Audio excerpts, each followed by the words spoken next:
Aujourd'hui, nous voulons vous parler d'une plante aux vertus nombreuses, très nombreuses, le figuier, en français, en pulaar hibé, et le nom scientifique est Ficus carrera. Principalement, il y a 4 espèces de Ficus carrera au Fouta Djallon, des espèces utilisées pour beaucoup d'aspects de la vie. On va commencer par l'usage du figuier lors du baptême de l'enfant. Déjà à la naissance, quand le nombril est coupé, pour la cicatrisation, on utilise de la sève de figuier. Donc ça, c'est pour la cicatrisation rapide de la plaie causée par la rupture donc. Ensuite, on utilise des feuilles de figuier lors du baptême de l'enfant.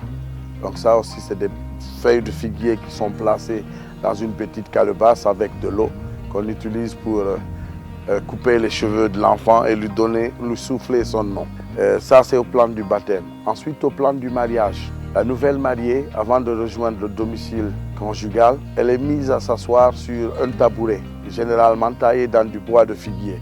Aujourd'hui encore, la tradition se perpétue. Et à côté de ça, on lui fait tourner autour d'un figuier en espérant qu'elle soit aussi féconde que le figuier produit de fruits. Et quand il n'y a pas de figuier, grandeur nature, on peut chercher ailleurs des feuilles de figuier qu'on place dans une calebasse, cette calebasse avec laquelle on la reçoit. Donc ça, c'est au plan du mariage. Ensuite, dans l'entretien du bétail, déjà, le bol de traite, qu'on appelle en pulaar irdougal ou kounawal, selon les localités où on se trouve, est taillé dans du bois de figuier. Donc c'est une façon de dire que ça permet de rendre très prospère le cheptel que nous avons.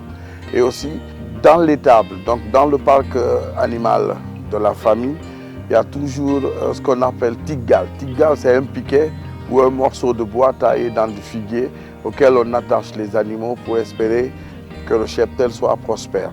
Donc ça, c'est au plan du bétail. Mais aussi, les figues étaient utilisées comme nourriture, tant chez les personnes que chez les animaux. Ça, c'est une chose. Et quand vous prenez les feuilles de figuier, c'est aussi une alimentation très spéciale, très, comment on dit, prisée de ces animaux-là, des bœufs, des moutons, des chèvres, généralement des animaux en élevage chez nous. À côté de cela, il y a des figues séchées que l'on peut retrouver, que des gens consomment avec du lait. Par exemple, vers le Maroc, c'est très fréquent. Et quand vous prenez aussi de la confiture de figues, il y en a qui le font aussi, pour ceux qui en connaissent l'importance, même si chez nous, les figues sont laissées à elles-mêmes comme ça. C'est plus la plante, ses écorces, ses feuilles qui sont utilisées. Donc ça, c'est au plan de l'alimentation. On va rappeler aussi qu'au plan de la santé, une infusion, par exemple, ou une décoction d'écorce de figuier est aujourd'hui beaucoup rentable.